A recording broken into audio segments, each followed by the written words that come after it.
Hi my families, ரொம்ப ஈஸியாகவும் சாஃப்டான கப் கேக் நம்ம எப்படி வீட்டில் உள்ள பேனில் எப்படி சேர்த்துன்னு பார்ப்போம். அதுக்கு முன்னாடி வீடியோவை லைக் பண்ணிட்டு சப்ஸ்கிரைப் பண்ணிவிடுங்க. வாங்க வீடியோக்குள்ளே போகலாம். மைதா ஒரு 90 கிராம், பேக்கிங் பவுடர் ஒரு 1/2 டீஸ்பூன். இதை செய்கிறதுக்கு முன்னாடி ஒரு பேனில் கல்லுப்பு வச்சு ஒரு 10 to 15 மினிட்ஸ் மீடியம் ஃப்ளேமில் வச்சு மூடி வச்சுருங்க. நம்ம இப்போ 2 எக்கு உடச்சி ஊற்றிக்கோங்க. ஒரு பவுலில் 1/2 டீஸ்பூன் வெண்ணிலா எசன்ஸ், அது ஒரு 5 நிமிஷம் போல் பீட் பண்ணிவிட்டு பவுடர் சுகர் ஒரு 100 கிராம் ஆட் பண்ணி, அதையும் ரொம்ப தித்திப்பாக வேணால் 120 கிராம் ஆட் பண்ணிக்கோங்க.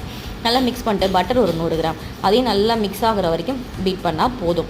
அப்புறம் நம்ம கலந்து வச்சுருக்க மைதா பேக்கிங் பவுடர் பேட்டரை போட்டுட்டு அப்புறம் ஒரு அரை கப் எடுத்து வச்சுக்கோங்க வெண்ணிலா கப் கேக்குக்கு.